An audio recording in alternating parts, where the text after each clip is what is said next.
Again, welcome. Is that better? Yes, thank you. Great.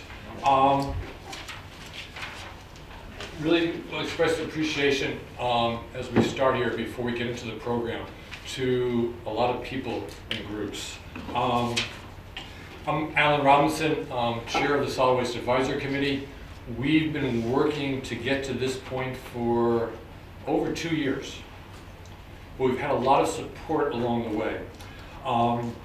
So I want to express some thank yous. First to my predecessor as Chair of the Solid Waste Advisory Committee, Linda Davis, who got this ball rolling. Second to town meeting, because twice we came to town meeting with articles requesting their support and direction, and we received that, and we are much appreciative. I want to thank the administration, the town administration in particular, because they had gotten started on the rules and regulations, then COVID hit, and things just sat for close to a year. And so when the Solid Waste Advisory Committee came to them and said, hey, could we take on the leadership of this, the spearhead, they said yes.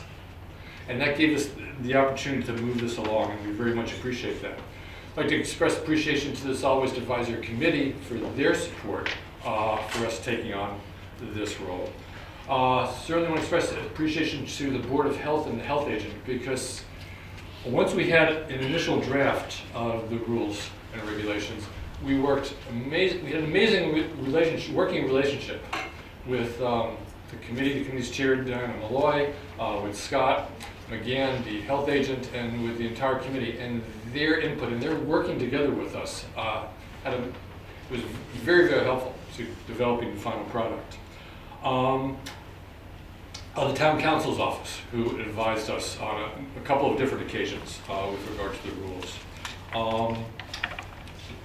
The community, and particularly two members of the community who were most helpful. Eleanor Ling was a member of the community who came to virtually all of our meetings and kind of inspired us with her explanation of what she sees as the need where she lived and in the entire community to have a good set of rules and regulations. The second was the Carl Cavosa, because we had a series of public hearings. And Carl gave us some input, and of course he has a business, and he's the regulated community in this, and he had some suggestions that we found to be valuable, and we very much appreciate that community input from Carl. The DPW has been supportive of this all along, and it's been very helpful. It's been much appreciated. And I want to express particular thanks to Amy Roth, a member of the Solid Waste Advisory Committee, who when we, the committee, took this on, she actually was the person who took things on and developed worked through developing a set of rules and regulations that we think are cohesive and weren't written by a lawyer. They're written in a community-friendly way, and I very much appreciate your efforts. They were very, very good. With that, I really want to turn it over to Mary Reither, the town's and Department of Public Works Recycling and Solid Waste Coordinator, to go through a brief slide presentation, the highlights of the rules and regulations. Mary?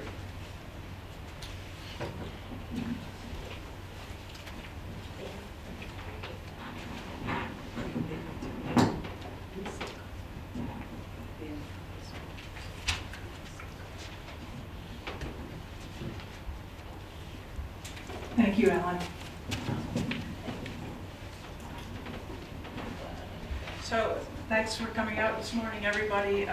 My purpose here is just to fill in the gaps between what Alan said about how this set of regulations was created, and I'm going to try to help explain what that means to residents, business owners, event organizers, and so on. So I'm going to take like 5 minutes just to kind of give you the overview as I understand it, and I hope that this helps the process.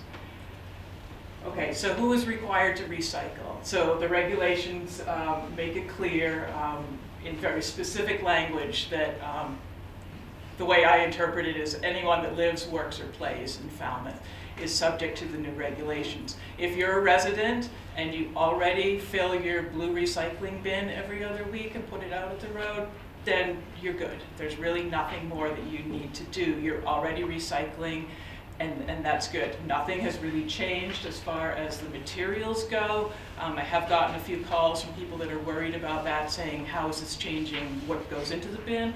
And that's really not the issue here. The point is that everybody needs to recycle. The mandatory part, this is the language taken directly from the regulations.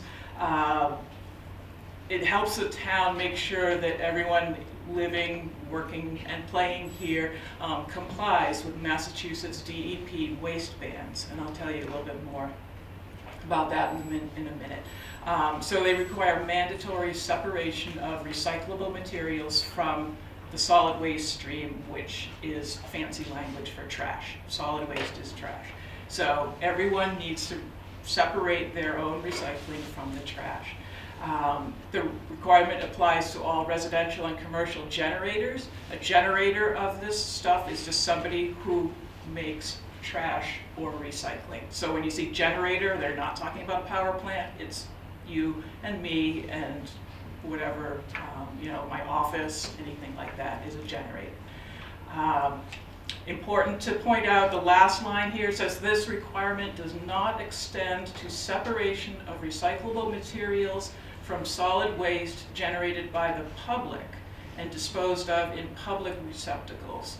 So if you are a store owner and you have a trash container outside of your store, say it's out on the sidewalk, we understand that you cannot be responsible for people going by and throwing random things into a trash can. So that's why we are not saying that every sidewalk has to have a trash and recycling container. And the same with the beaches. We cannot control what people throw in containers when they're in a general public place. So that may be relief to some people there. What is the waste ban? The waste ban simply refers to a list that Massachusetts DEP keeps of items that are banned from disposal in a landfill or incineration. It's as simple as that. The list changes from time to time, and most recently DEP added mattresses and textiles and clothing to the waste ban. So those new regs came into effect in November, and that's why, like for instance, the town has had a clothing and textile collection, and we're having another one this weekend. So that type of thing, it comes from DEP, and the town is trying to accommodate people disposing of those properly. Coming soon, starting April 10th, the waste management facility will again begin to accept single stream recyclables as well as cardboard. So that's been put on hold for a number of years. When the commodity market dropped and China stopped taking our recyclables, that program was put on hold. So that will be starting up again. So this may be helpful for small businesses that want to self-haul their own recycling. As long as you have a sticker for the waste management facility or pay a one-time daily fee, which is $10, you can go and bring recyclables there. We say 32-gallon quantity will cost $2.50. So it's priced the same as trash is priced. And the reason why we don't say bags is that we're not going to accept it in bags. Plastic bags are a no-no for recycling, so you'll need to bring them in a recycling container or anything you want and pour it into containers that we'll have at the waste management facility for measurement purposes. And they'll count out how many 32-gallon quantities you have, and you'll be charged accordingly. So that's a way that the town can accommodate small businesses or people holding events and things like that have too much to put out at the curb for a particular week, or from their businesses. Small businesses will be required to start recycling. So if you don't already have a contract with a hauler, or do something else with your recyclables, you'll need to start doing that. This will apply to waistband materials, as well as single stream. So the waistband materials could be something like if you're a restaurant and you have more than 1 ton of, 1 ton of food waste per week, half a ton of food waste per week, then that would apply to that would be considered a waistband material. The other materials are the typical single stream that we collect at home. So again, small businesses will be responsible for that. The other waistband materials are, like if you own a tire store, you already know that you can't dispose of tires in the trash. You already know that you have to take those for recycling someplace. So that's again where the waistband materials come into play. And there's a list at the back of the room that tells you what those are. Special events. On the updated town form for special events, there's a check-off for recycling. So you'll be expected by the town to have a plan for recycling and trash. I've made a couple of signs here. I'll have more on the town website under special events to help people mark their receptacles, cans or carts for recycling or trash. Food waste is a separate issue. I haven't gotten into that, but for here, single stream recycling and trash is a starting point, and anybody that needs help with signs for their special event, you can just get in touch with me. If there are any haulers in the crowd, the simple rule now is that permitted trash haulers must also offer collection of recyclables to their customers. Now there are specific parts of that you can ask someone else. You could ask Amy about that afterwards, but in general, if you are a business owner and you haven't been offered recycling services in the past, now you will. The haulers must also guarantee that the final destination of recyclable materials that they collect is a licensed MRF, Materials Recovery Facility. So that comes down to the Board of Health, which issues their permits every year. So that's where the enforcement would be for that. Again, the accepted materials remain unchanged. This is the guide that we have on the town website and that came with your residential trash recycling carts last year. And so there's nothing different there. It's just simply that people will be expected to start doing that regularly at home and at work. So that's all I have. I'm going to open things up to questions unless one of the other members of DPW or Health or SWAC have anything else to add. Are we all good? Good. All right, thank you. If I can just add, before we go to the question, I didn't introduce all the members of the department's staff who are here.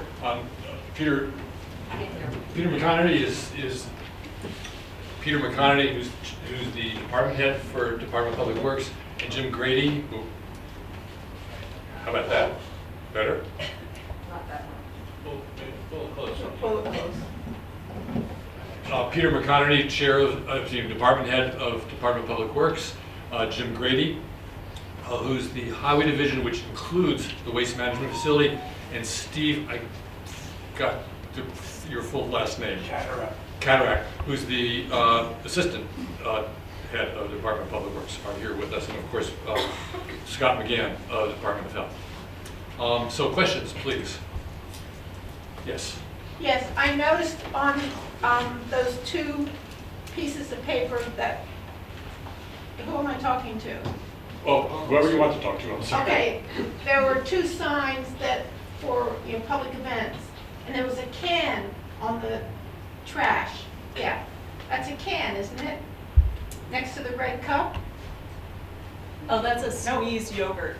Oh, The go-go, All the right. green.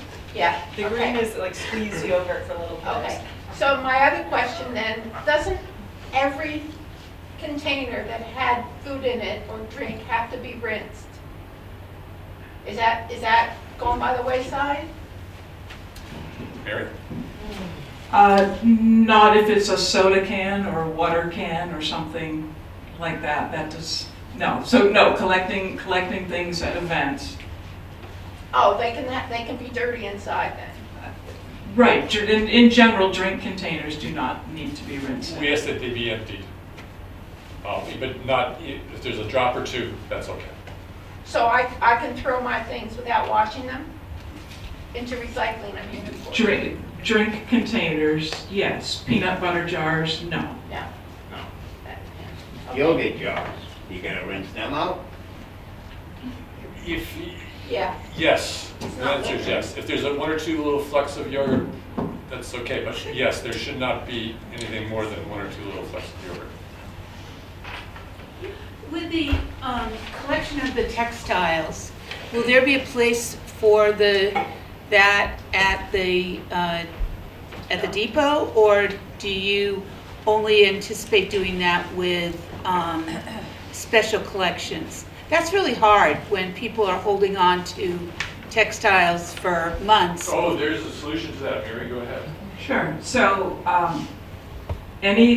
almost 24/7, people can drop off clothing and textiles at several boxes around town. There's one at every elementary school, as well as the Morse Pond School. There's also a box at Fire Station in Woods Hole.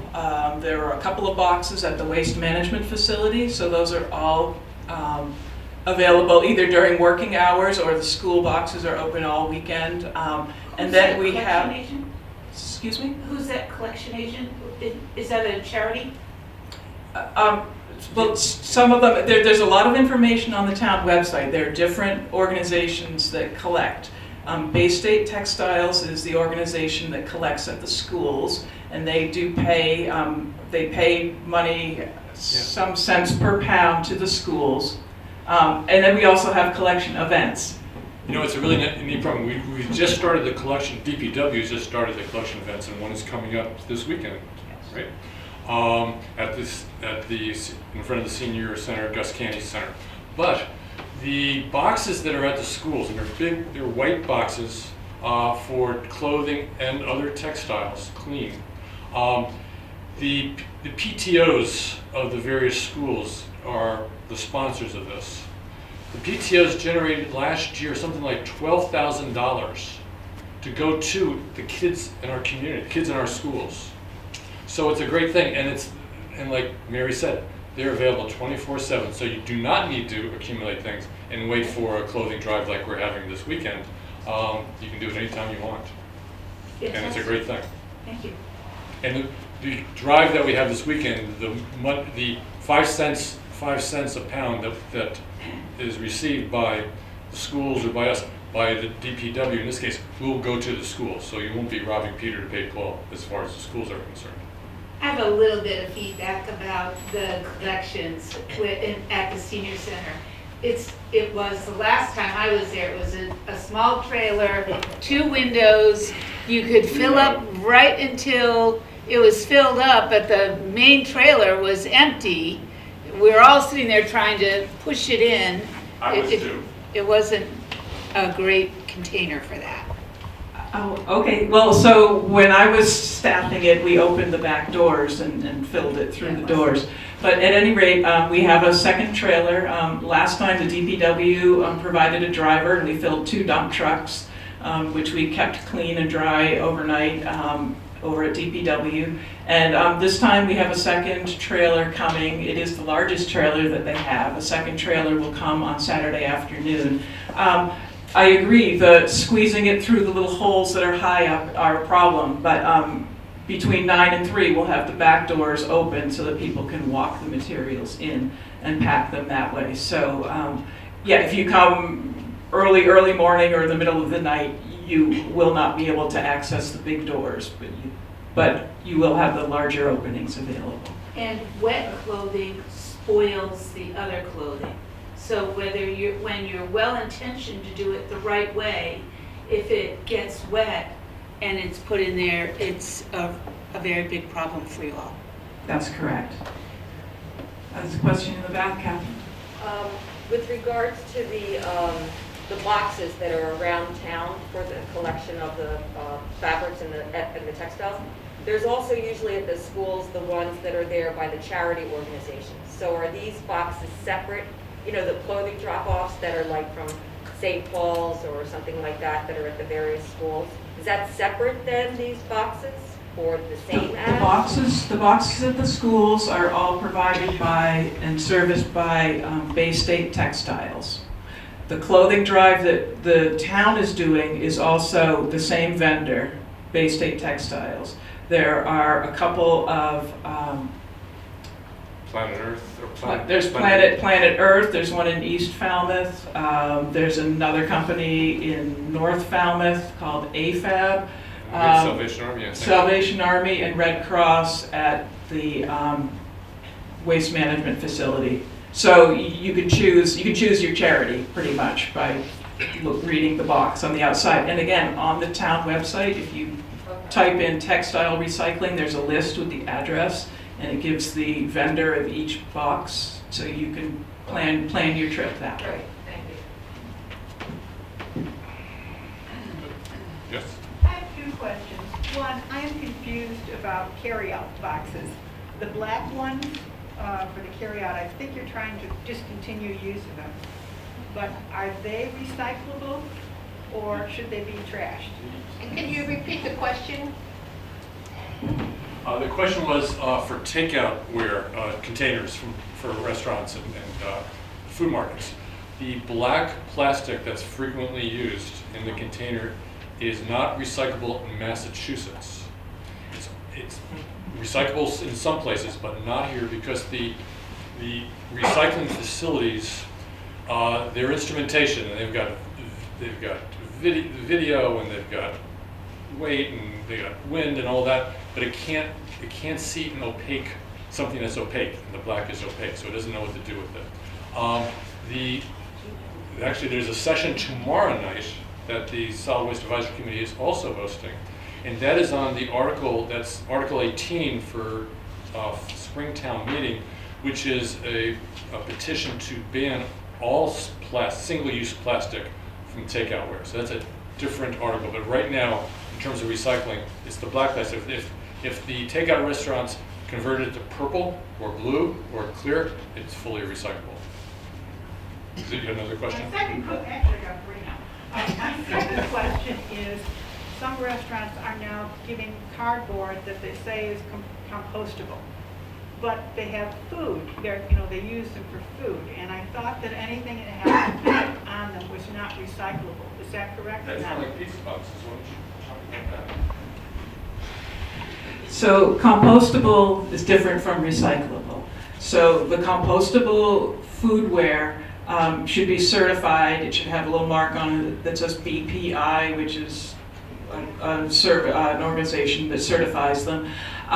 So yes, and compostable ware can have food on it because it's going into a compost facility if you put it there.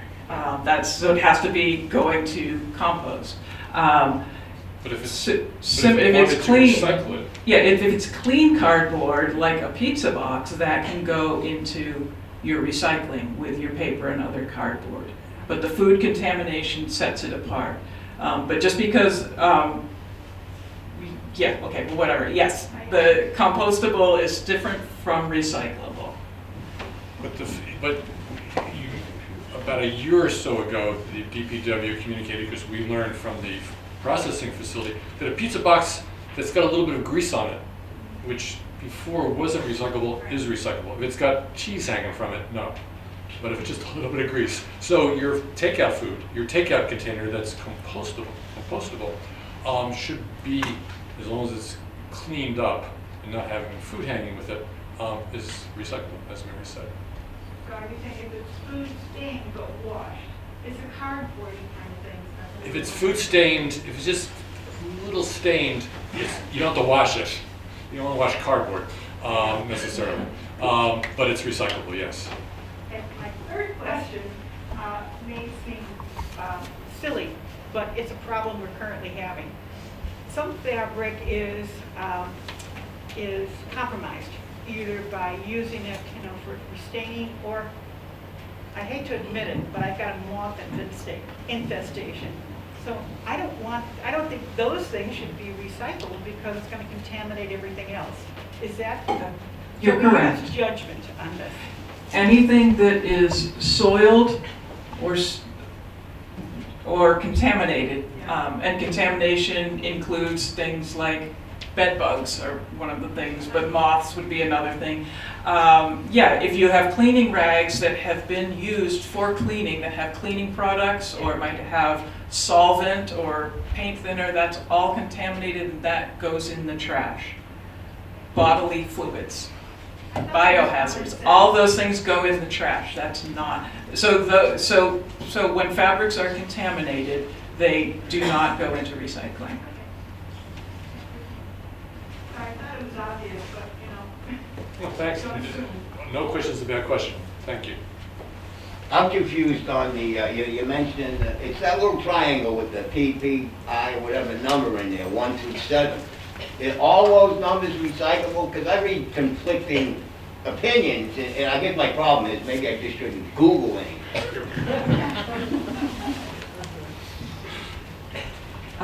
So, yeah, numbers 1 through 7,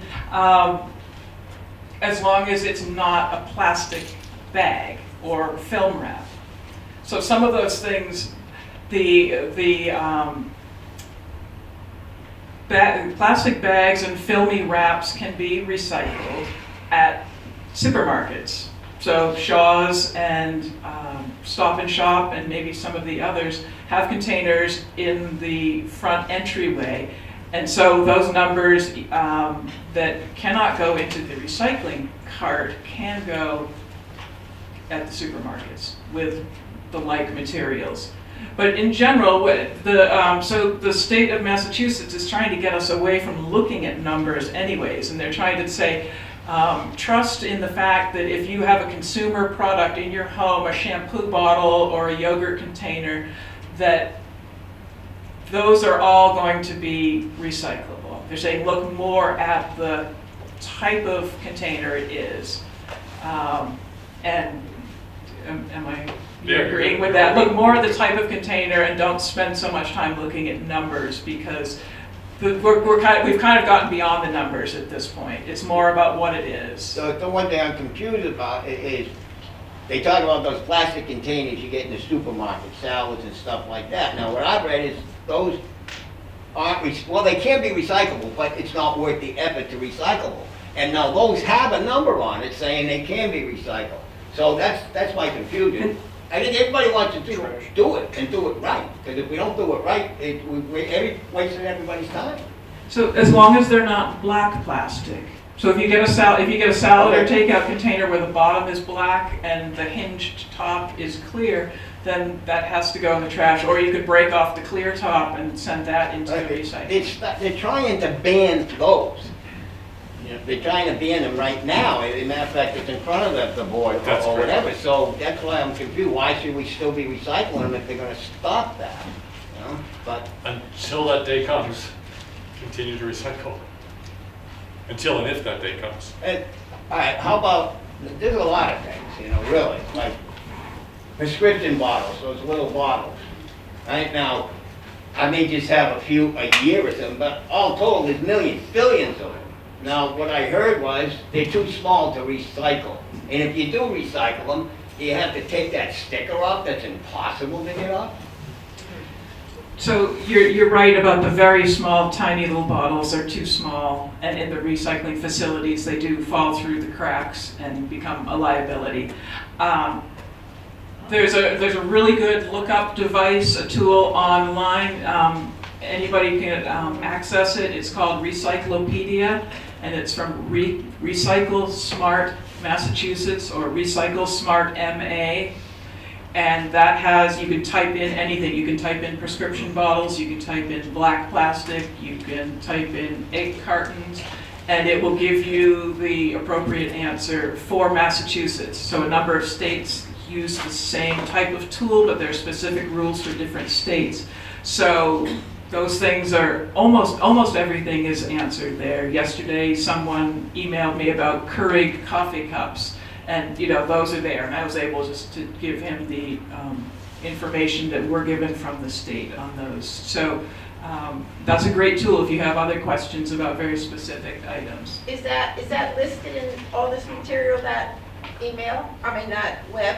I believe so. There's a link prominent on the town website as well. You can go right to it. It is really a spectacular source of information. Not only does it give you the yes and no's, but it tells you why. And I think some people often complain about state government or government not providing enough information. The Massachusetts Department of Environmental Protection really did a great job in developing this website and this answers to questions. And if you can stump them with something, let us know, and we'll bring it to their attention to get an answer. So I don't need to talk to you about this, I'll just go to the website. Yes. Okay. More questions? But you were talking about putting something forth to stop the places using the black plastic food containers. Now, I've noticed that Amazon and these different Prime and the ones that deliver it, everything is delivered in non-recyclable type plastic. Why can't you talk to these companies and make them ship stuff out in recyclable whatever? Because how much plastic and stuff do they use every day? A lot. Each of us can talk to the Amazons and the other companies that are shipping things with regard to that. Amy? So Amazon has started shipping in padded mailers that are typically white with blue lettering, and those can actually be recycled along with wraps and films at the supermarket in the bins right at the entrance. It'll say right on it, recyclable with plastic film. Are the supermarkets still taking the stuff? They are. All right. At Stop and Shop, at least, it's right in the double doors as you go in, and there are 2 different bins there. Okay, thank you. Just on what you had mentioned about Amazon's packaging, do you have to take the label off to recycle that bag, or can you just put the whole thing through the plastic bag? It's my understanding you can put the whole thing through with the label. I sometimes pull my label just because Well, it's just hard, address. most of the time you can't pull it off. Right, it's right, So, challenge. but you can put it through with the label, okay. Google it. Can we see a show of hands of how many people are here from businesses, including institutions and so forth?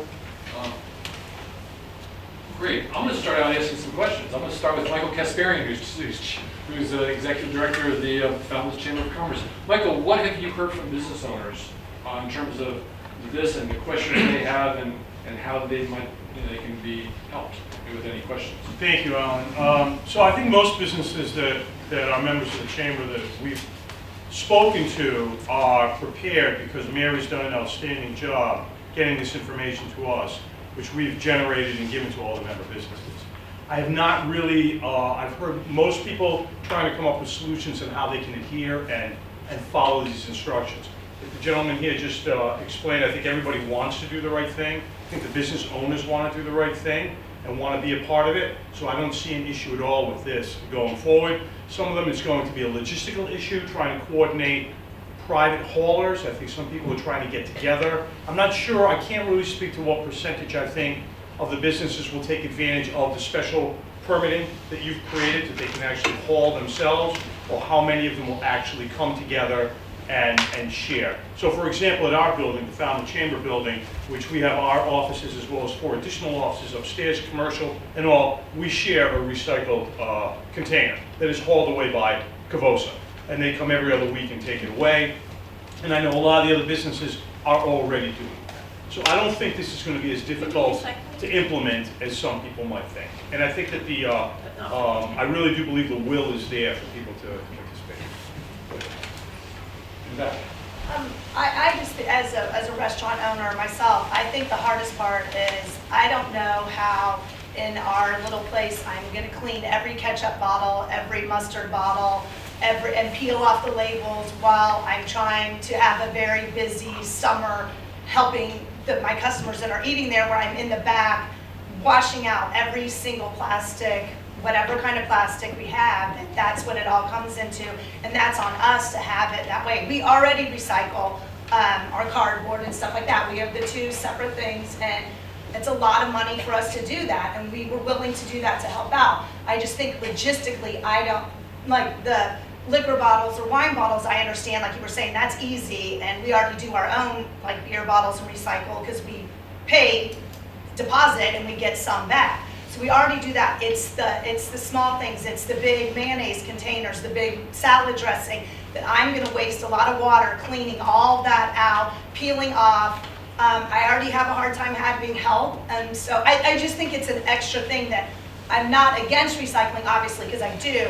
I just think it's not as easy as it is at home, for sure. I think we understand the challenge, but one little thing to help, you don't have to peel off the labels.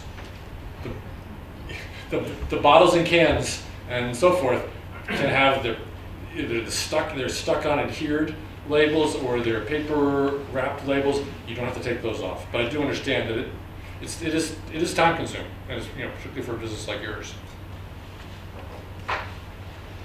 I think we have a representative who, if I remember him right, is the manager of Restore.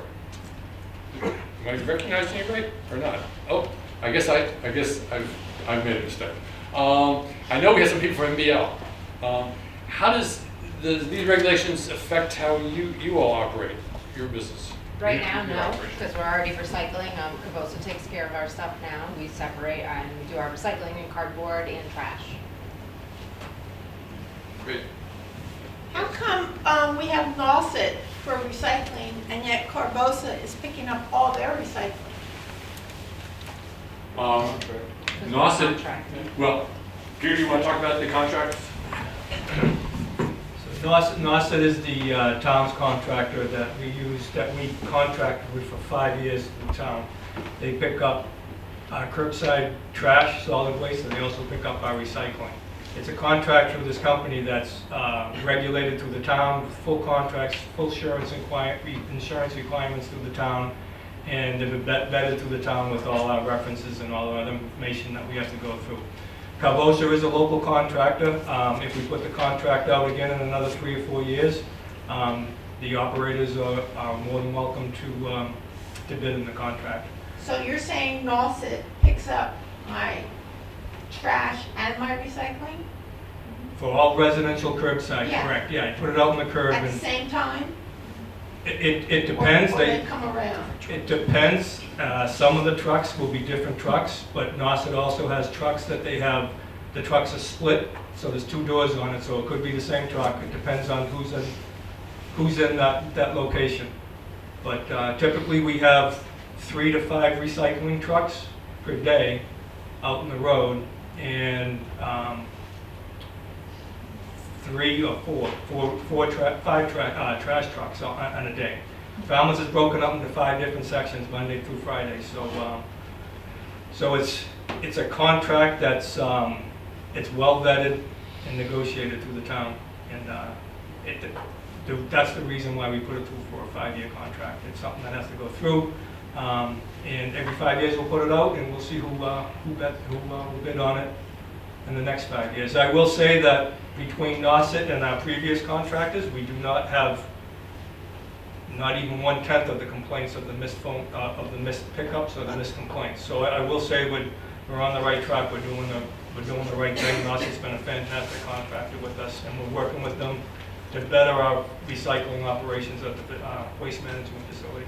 So that's the reason. There's multiple contractors in town, but Nauset just happens to be our nearest And contractor. the name Cavosa has come up a few times. I know we have representatives here from Cavosa. If you want to, would you like to just briefly explain what your business is in town and how it's different from the residential client? Sure. So I'm Brianna. I work for Cavosa. This is Nina. She also works for Cavosa. We're the largest independently owned hauler on the Cape right now. We do trash, recycling, cardboard, all the things. We're trying to work with businesses, especially in Falmouth, to accommodate this new policy, so you can find we can need service. But we're seeing from the community that the biggest issues right now are logistics, spacing concerns for extra containers. People don't have enclosures that will fit 2 dumpsters. So sometimes that looks like one of those 96-gallon barrels that you guys bring to your curb for your residential service. Maybe it looks like that for a business. So there's those kind of issues, and then also the other issue of your staff separating appropriately and making it easy for them to, and understanding the types of products you have in your business. We do offer like waste audits where we can look and see what we think you have for. Like if I look at your full dumpster and kind of look at it and try to figure out with you the best course of action. But we are here to help. So if you guys have questions, you can feel free to find me later. Also, we did just go to the Mass Recycle that was put on through the DEP. They had a conference last week. And Mina and I were both present there. It was a full day of talking about recycling, all the waistband items, all that kind of stuff. So we are also informed if you need any help. And also, we do have a transfer station, and we are going to set up our own textile bins that will be donated to various charities as well. So that's open Monday through Saturday, 7 to 3:30, Monday through Friday, and 7 to noon. We'll also take mattresses and textiles. If you want to call our office, we can more than happy to grab those from you. Yep. And will that data then be added to the towns so that there's a measurement of how this has increased the stream of recyclables? That I'm not sure of. That would be a town question. We bring our single stream to Zero Waste, which is a facility in Rochester, like over on the Wareham line. And one of the biggest issues that we face as a hauler is having contaminated loads. Obviously, that's not ideal. They do charge significantly more for that than they do, which increases the rate that has to be charged for a single stream to accommodate for that. So it is something that we're actively working, with people to try to help educate and make sure that everybody's on the same page, so we can try to, eliminate as much of that as possible. What is done with those contaminated loads? Are they uncontaminated, or are Yeah, they just put into the trash? At Zero Waste they handle it, and they are very familiar with doing that. It's more expensive because they have to have people go through it, and that takes time and effort and energy, and then it affects the cost all the way down the chain. So in order to keep costs as low as possible, we really want people to be recycling as properly as possible. Okay, thank you both. We're all gonna do this wonderful job of recycling. We are doing this wonderful job of recycling. Where does it go and how does it get repurposed? Why don't we talk about that from the municipal trash or the commercial trash? Commercial recycling or the Is it municipal different? recycling? Yeah. Pardon? Is it different? I mean, I'm thinking that whether it's municipal or residential, it eventually comes to a common recycling place, and then how does it get repurposed? Well, it sounds like Cavosa is calling to the Zero Waste facility in Rochester, which is also where the curbside municipal will go.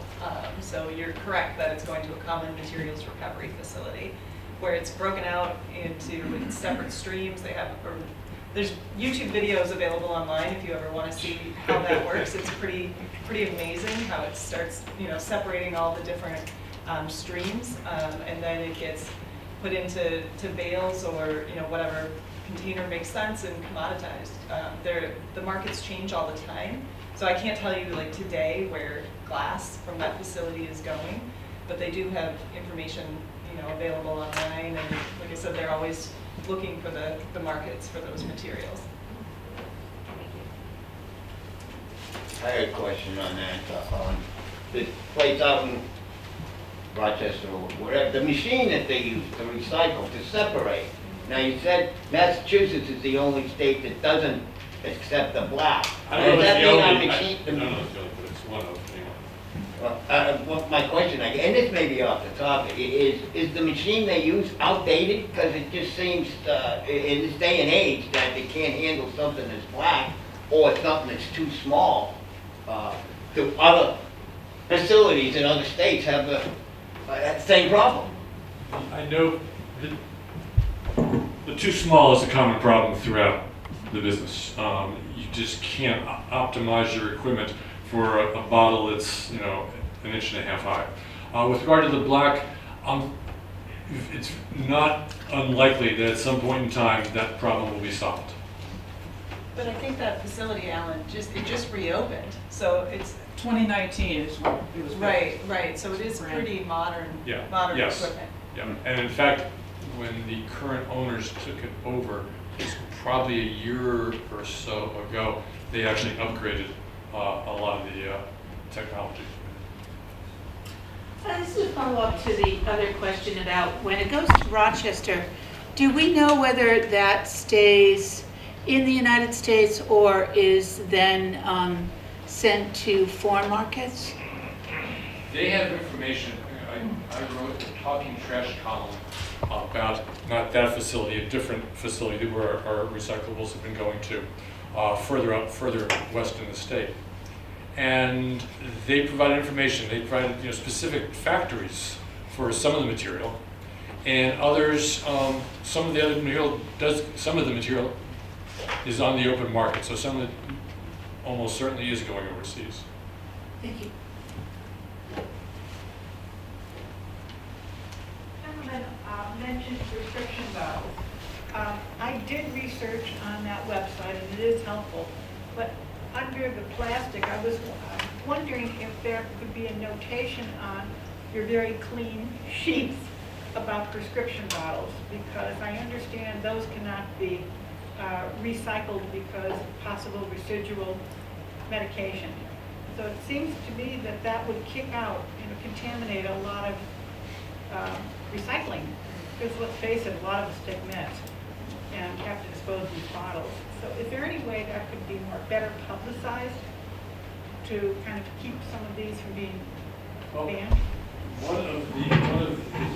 One of the improvements in how the Department of Public Works is able to reach out to the community is that the Department of Public Works now has a Facebook site for recycling and solid waste.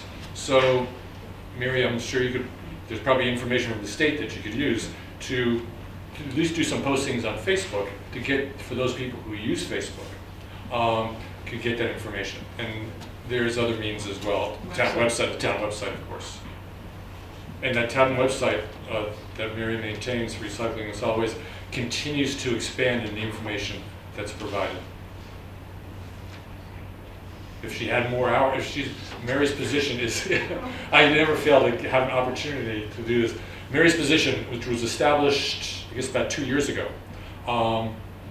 is only a 19-hour position. I know the Department of Public Works would like to make that a full-time position. We, the Solid Waste Advisory Committee, advocated for it, lobbied for it to be part of the budget for fiscal year 2024 that town meeting will be considering in a couple of weeks. It didn't make it to that budget. So we've already started for our efforts for fiscal year 2025. We're hoping to make that position a full-time position so that the person who occupies that position has time to do there's so many things that we need to do and that we can do opportunistically to really enhance our overall waste management, really our waste reduction program, to reduce the amount of the tonnage that's going to the landfill and to increase what is being separated as food waste and composted. And that's really Solid Waste Committee's real major focus for 2023 is to make progress on reducing the tonnage of food waste that's going to landfills, about 30%, and that doesn't need to go there. It's taking up space. Yes? I just wanted to take the opportunity to say to the DPW that they do a great job. My recycling gets picked up, my trash gets picked up, really quite in a window that I can count on. It's a very well done job. Peter? Thank you. We'll take that as a credit for all our public works and all the contractors that work with us, but we're constantly looking to make that a better operation, so we thank you. I'd like to give big kudos to our highway superintendent too, because there's many times he's chasing the trucks around town to make sure that they're in line and they're picking up where they're supposed to be picking up. So it's a big operation, but it's working well. I do appreciate it. Thank you for the kudos. Scott McGann, health agent, anything you'd like to add? Or, Well, I'm the guy who has to enforce it, so. What? I'm the enforcement person, so it's gonna be more about if the businesses are, so my role is really gonna be if the businesses aren't towing the line for the recycling. Or, Scott, I you just get a little closer to the mic. don't think it's on, actually. I usually don't have a problem talking loud. Is that better? No. Oh, you I don't can. think that thing's working. All right, I'll talk loud, because I can do that. So I'm in the enforcement role. So this regulation, solid waste, falls under Board of Health, and that's why the regulation was developed and voted on by the Board of Health, because it's really the best regulatory authority to have the reg. We already license trash haulers, so Cavosa every year already gets a hauler's license. So we already issue hauling license, and we have forever. So it was the cleanest place was to put it here. Also, having it as a regulation really lets things mold as time, this things changes, right? We don't know where things go, what becomes recycled. So if the rules need to change, if it's a bylaw, it has to go to town meeting for every tweak. This allows us to have a meeting at the Board of Health, a couple of meetings posted in the paper, if we need to tweak this over time. So that's why it fell with the Board of Health, and really what the role of the health department is going to be is the enforcement role. Okay? Making sure that whoever's coming to town privately, publicly gets licensed, and additionally complaints. So if you're, give you an example, if the trash truck has just left a line of ooze all the way down the street, who do you call? You'd call the health department, and we would regulate that. So we would be enforcing, I guess maybe if a food establishment decides they don't want to play ball, then we would be the enforcement person to say, we do have a regulation, we need to do it. So that's kind of what our role is. So DPW hires, but you have to approve it. I do license Nauset So and you work Cavosa. together. Yeah, the licensing separate, it's an annual thing, it's not that, so heavy lifting, they get a license to haul trash. We also haul septage, so the septic pumpers and things like that, so we do license them. So if for example, Cavosa decided that we're not gonna do this and we're gonna ignore this, I would be the individual to say, well, you can't ignore it, it's a regulation, so that's kind of what our role is. And we'll probably we field a fair amount of complaints, and I just now forward them over to Mary. So I'm going to cleverly put in my website in 27 font, please contact this number and this individual for any complaints regarding trash. Especially if it goes full time. Not until that position becomes full-time. No, we handle trash. We get a fair number of trash complaints. If your trash doesn't get picked up on a Thursday, usually we get. I think you guys get calls too, but we get a lot of those calls during the summer. Wait, how do you know my trash gets picked up on Thursday? You call me if it doesn't. If your pickup day's Thursday and they didn't pick it up. But Some- aren't they different days for different areas? They are, but let's say your day is Thursday, sometimes the last couple of years and it was missed, we feel that. So that's kind of our role. Our role is sort of the regulatory end of it. We have the weight in which to enforce this. Mike? Yeah, I want to make a couple of comments, because that was an excellent point that was brought up about the amount of work for the restaurants and all. And like, we all know this is coming. We've been very thankful about the DPW, Scott at the health department, solid waste advisory has been really forthwith in working with the businesses. We've really been trying to push this information over. As you know, we pushed back really hard on the black plastic takeout bylaw that was put in place at fall town meeting, because there are a lot of unintended consequences. And as Scott pointed out, a regulation is a lot easier than a bylaw. The petitioner of the article did withdraw that article after the chamber pledged to work with restaurants to try to get them to voluntarily, move to other items. But of course, that is problematic. Not everything can go in cardboard. Not everything can go in paper. And that's part of the whole education process. And I know that the town is willing to work. And of course, enforcement is important. But I think part of that enforcement is going to be education. The chamber being involved, the businesses also being involved. For those of you who are interested in business owners, tomorrow night, Article 18, we're going to be here. There is a bylaw in place that pretty much is asking to eliminate all plastic, which means that you cannot go to Windfall Market and get your takeout container and get a plastic fork to go with that. And that is going to be incredibly difficult for restaurant owners. So if just washing out containers is problematic. We're talking about now restaurant owners having to buy utensils that rather than being $30 a box are now $180 a box. And all these things that we've been talking about. But what the good news is people are willing to work together and talk about it. The key is really education and collaboration. And again, I want to reiterate what Scott said, regulation is a lot easier than bylaw. So there's a learning process. I think everybody has to be patient. We all know what's coming down the road. I think from the business community, the key, what we're really trying to stress is we want to try to continue to work with the town, try to get this education out there. This information Meredith's been coming has been very helpful.